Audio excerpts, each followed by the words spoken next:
10년째 병상에 누운 아버지. 그런데 명절마다 태국 한 달 살기를 간 큰형님 부부. 간병은 다 우리가 떠안았습니다. 여러분이라면 이 상황 참을 수 있겠습니까? 안녕하세요. 전국 사연자랑 DJ 연정입니다. 이야기 시작합니다. 1장. 무거운 명절.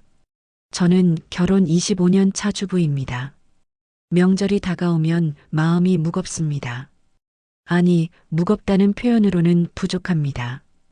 가슴이 답답하고 숨이 막힙니다. 이유는 하나입니다.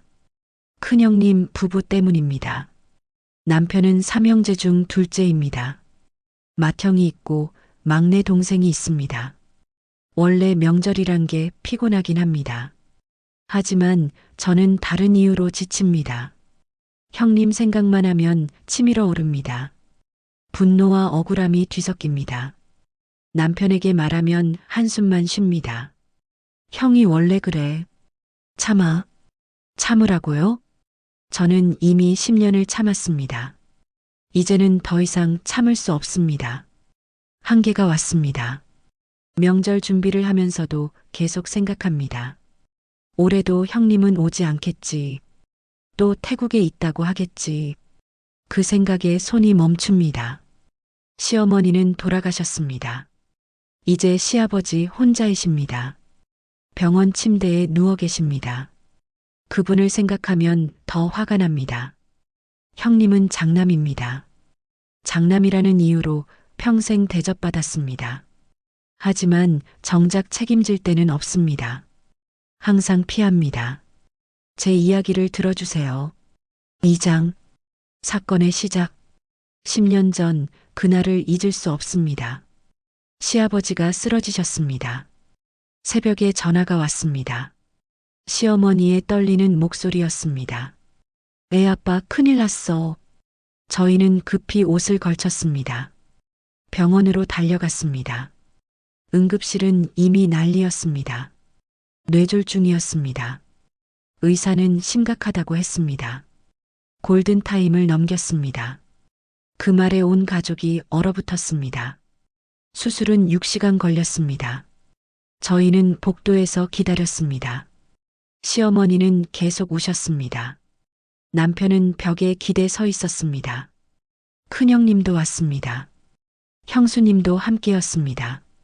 얼굴이 창백했습니다. 아버지 괜찮으시겠지? 수술은 성공했습니다. 하지만 후유증이 남았습니다. 오른쪽 팔다리를 쓸 수 없었습니다. 말도 어눌해지셨습니다.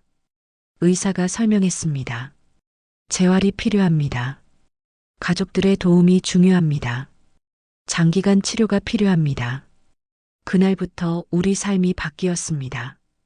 병원과 집을 오갔습니다. 교대로 간병을 했습니다.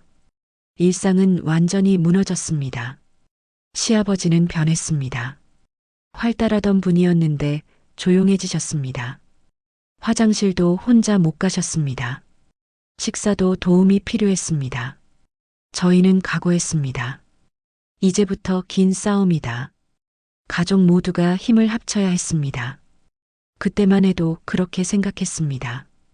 형님도 그랬습니다. 우리 다 같이 힘내자. 그 말을 믿었습니다. 하지만 그건 처음뿐이었습니다. 3장. 장남의 두 모습. 처음 1년은 달랐습니다.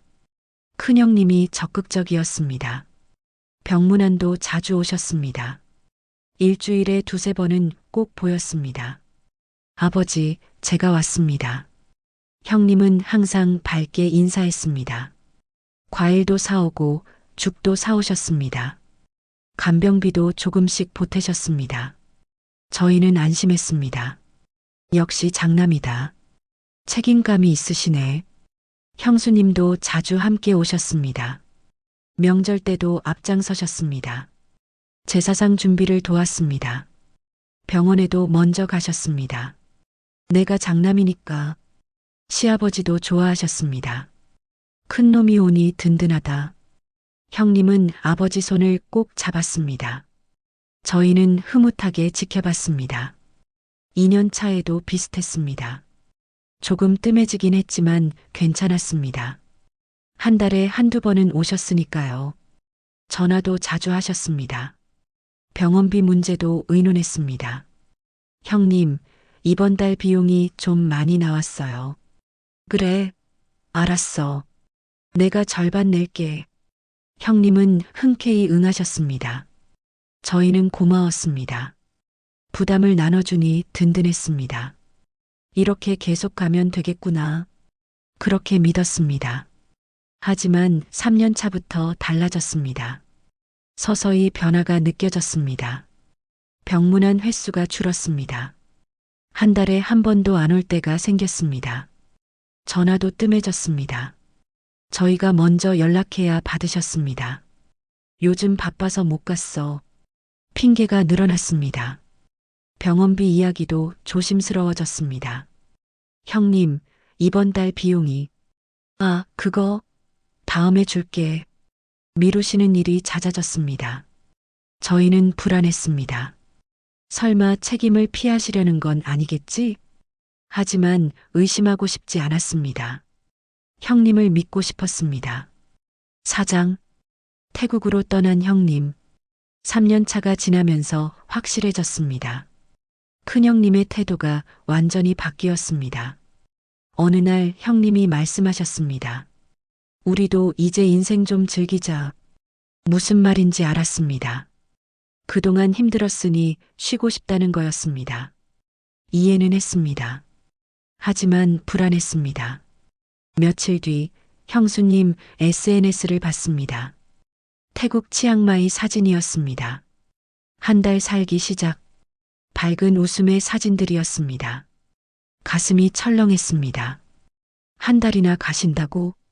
병원은 누가 가지? 당황스러웠습니다. 남편에게 물었습니다. 형님이 태국 가셨어요? 응, 그렇다더라. 아버지는요? 남편은 한숨을 쉬었습니다. 우리가 보면 되지 뭐. 순간 화가 치밀었습니다. 하지만 참았습니다. 한 달이 지났습니다. 형님은 돌아오셨습니다. 병원에는 한 번도 안 오셨습니다. 저희는 매주 두세 번 갔습니다. 그해 추석이었습니다. 형님께 전화했습니다. 형님, 추석에는 오시죠? 침묵이 흘렀습니다. 미안한데. 또 그 말투였습니다. 우리 그때 태국에 있어. 귀를 의심했습니다. 네, 추석인데요? 응, 항공권 벌써 끊었어. 아버지는요? 전화 드릴게. 전화만 드린다고요? 명절에 가족이 모여야 하는데. 아버지가 병원에 계신데. 전화만으로 되는 건가요? 남편에게 따졌습니다. 이게 말이 돼요? 형한테 뭐라고 해? 당신이 말해요. 남편은 형에게 전화했습니다. 하지만 소용없었습니다. 동생아, 우리도 좀 살자. 그 말뿐이었습니다. 추석 당일 저희만 병원에 갔습니다. 시아버지가 물으셨습니다. 큰 놈은? 여행 갔어요. 아버지는 아무 말 없으셨습니다. 하지만 표정이 굳었습니다. 저는 가슴이 찢어졌습니다. 형님이 원망스러웠습니다. 5장. 반복되는 여행 패턴. 그 뒤로 매년 똑같았습니다. 명절만 되면 형님은 태국이었습니다. 설날도 추석도 마찬가지였습니다.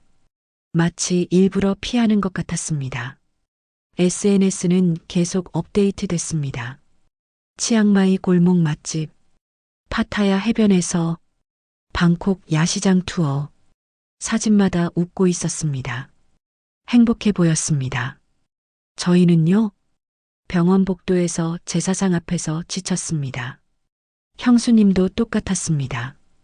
인증샷을 올렸습니다. 힐링 중. 여기 너무 좋아요. 댓글이 달렸습니다. 부럽다. 나도 가고 싶어. 저는 그 댓글들이 칼처럼 느껴졌습니다. 남편에게 말했습니다. 형수님 SNS 봤어요? 보지 마. 어떻게 안 봐요? 친척들도 알았습니다. 모두 수군거렸습니다.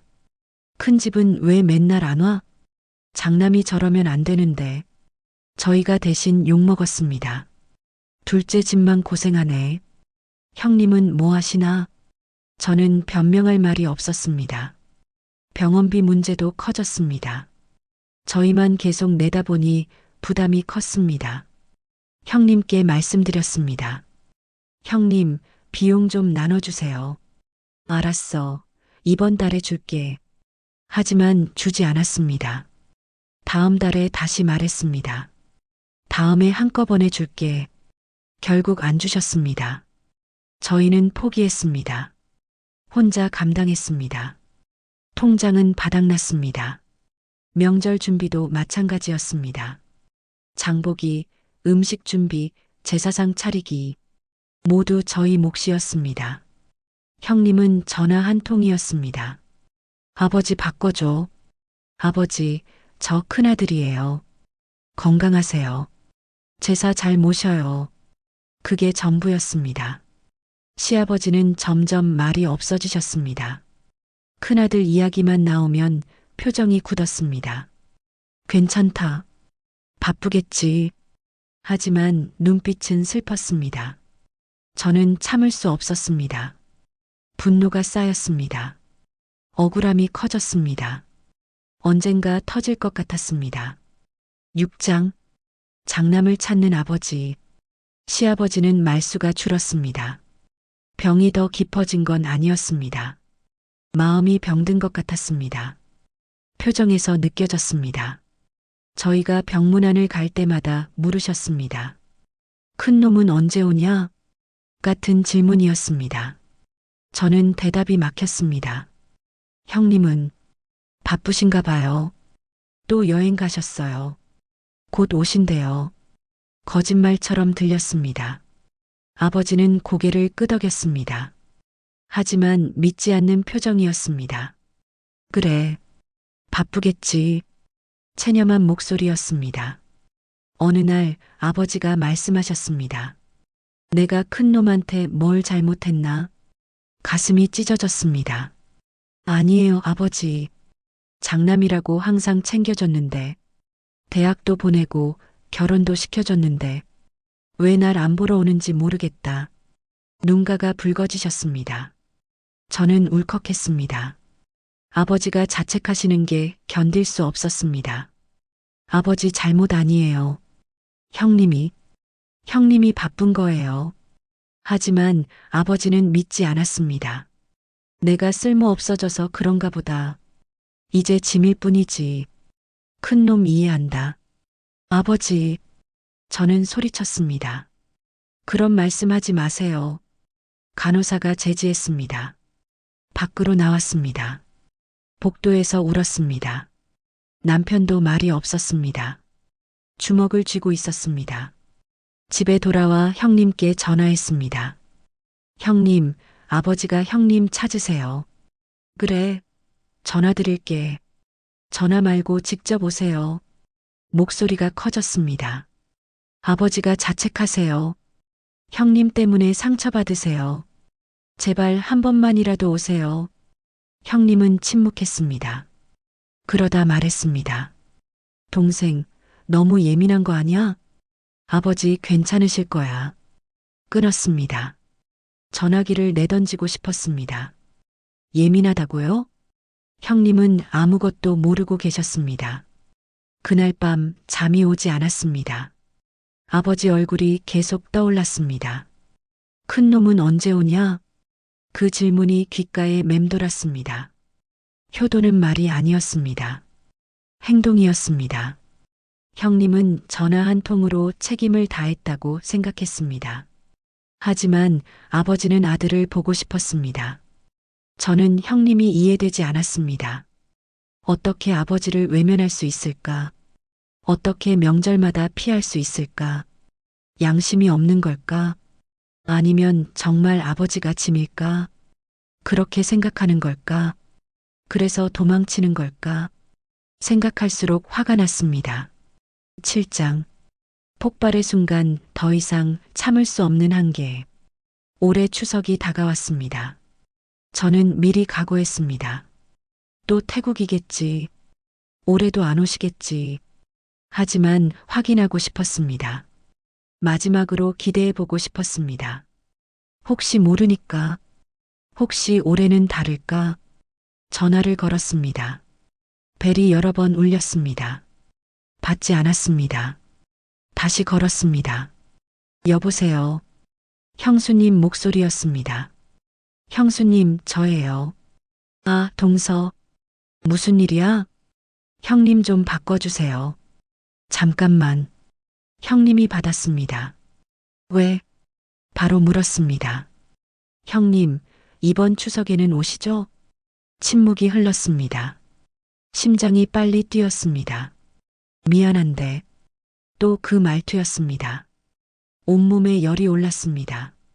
지금 태국 치앙마이에 있어. 귀를 의심했습니다. 네, 지금이요? 응, 한 달 살기 중이야. 추석 끝나고 들어가. 그 순간 모든 게 무너졌습니다. 10년간 쌓인 감정이 터졌습니다. 참았던 분노가 폭발했습니다. 목소리가 떨렸습니다. 형님, 왜? 형님, 우리도 힘듭니다. 뭐가? 이제 각자 사세요. 뭐? 아버지 이제 관여하지 마세요. 너 지금 뭐라는 거야? 소리쳤습니다. 10년이에요, 10년. 저희만 병원 다녔어요. 형님은 맨날 태국이었잖아요. 야, 너. 명절마다 피하시잖아요. 제사도 저희만 지냈어요. 병원비도 저희만 냈어요. 형님도 목소리를 높였습니다. 내가 돈 안 냈어? 몇 번 내셨어요? 한두 번이죠. 너 진짜. 아버지가 형님 찾으세요. 매일 큰아들 언제 오냐고 물으세요. 형님은 전화만 하면 되는 줄 아세요? 침묵이 흘렀습니다. 저는 울고 있었습니다. 참았던 눈물이 터졌습니다. 형님은, 형님은, 형님은 장남이잖아요. 책임져야죠. 근데 맨날 도망만 다니세요. 이제 지쳤어요. 형님이 말했습니다. 동생, 너 너무 심한 거 아니야? 심한 게 누구예요? 나도 내 인생이 있어. 저도 제 인생 있어요. 근데 포기하고 병원 다녔어요. 형님은 태국에서 놀면서 이게 공평해요? 끊었습니다. 더 이상 말하고 싶지 않았습니다. 전화기를 던졌습니다. 바닥에서 울었습니다. 남편이 달려왔습니다. 여보, 괜찮아? 안 괜찮아요. 형한테 뭐라고 했어? 이제 각자 살라고 했어요. 남편 얼굴이 굳었습니다. 너무 강했어. 강한 게 아니라 사실이에요. 남편은 아무 말 없었습니다. 그도 알고 있었습니다. 제 말이 맞다는 걸, 형이 잘못했다는 걸. 8장, 깨진 가족, 남은 질문. 그 뒤로 형님 전화를 받지 않았습니다. 몇 번 걸려왔습니다. 저는 끊었습니다. 남편이 받았습니다. 형? 들리지 않았지만 짐작했습니다. 형님이 뭐라고 하는지. 남편 표정이 어두웠습니다. 알았어. 나중에 얘기하자. 끊었습니다. 저는 물었습니다. 뭐래요? 형수가 화났대. 당연하죠. 동생네가 너무 심했대. 피식 웃음이 나왔습니다. 제가 심해요? 형님은요? 10년 동안 뭐 했어요? 남편은 대답하지 못했습니다. 추석이 지났습니다. 저희만 제사를 지냈습니다. 병원에도 다녀왔습니다. 아버지는 여전히 물으셨습니다. 큰 놈은? 못 오셨어요. 그래. 더 이상 묻지 않았습니다. 포기하신 것 같았습니다. 더 이상 기대하지 않는 표정이었습니다. 가슴이 아팠습니다. 하지만 어쩔 수 없었습니다. 친척들이 물었습니다. 큰 집은 왜 안 와? 바빠서요. 맨날 바쁘네. 저는 더 이상 변명하지 않았습니다. 형님 잘못인데 제가 왜 변명해야 하나요? 궁금하면 형님께 직접 물으라고 했습니다. 친척들은 수군거렸습니다. 시간이 지났습니다. 한 달이 지나도 형님은 연락 없었습니다. 저도 연락하지 않았습니다. 남편도 형님과 통화하지 않았습니다.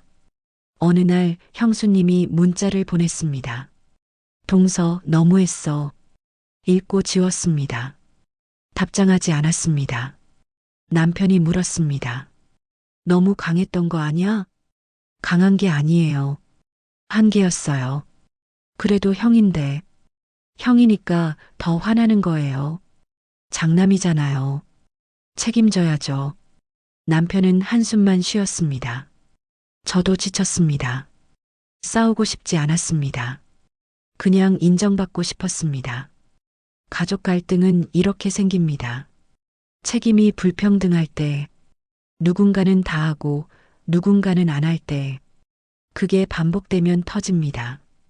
형님은 장남이었습니다. 평생 대접받았습니다. 하지만 책임질 때는 없었습니다. 항상 피했습니다. 저는 10년을 참았습니다. 이제는 더 참을 수 없었습니다. 각자 살기로 했습니다. 아버지 일은 저희가 할 겁니다. 형님 목까지. 그게 공평한 건 아닙니다. 하지만 어쩔 수 없습니다. 형님은 돌아오지 않을 테니까. 명절이 또 다가옵니다. 마음은 여전히 무겁습니다. 하지만 이젠 형님 때문은 아닙니다. 기대하지 않으니 실망도 없습니다. 포기했습니다. 형님을, 가족을, 그게 제 선택이었습니다.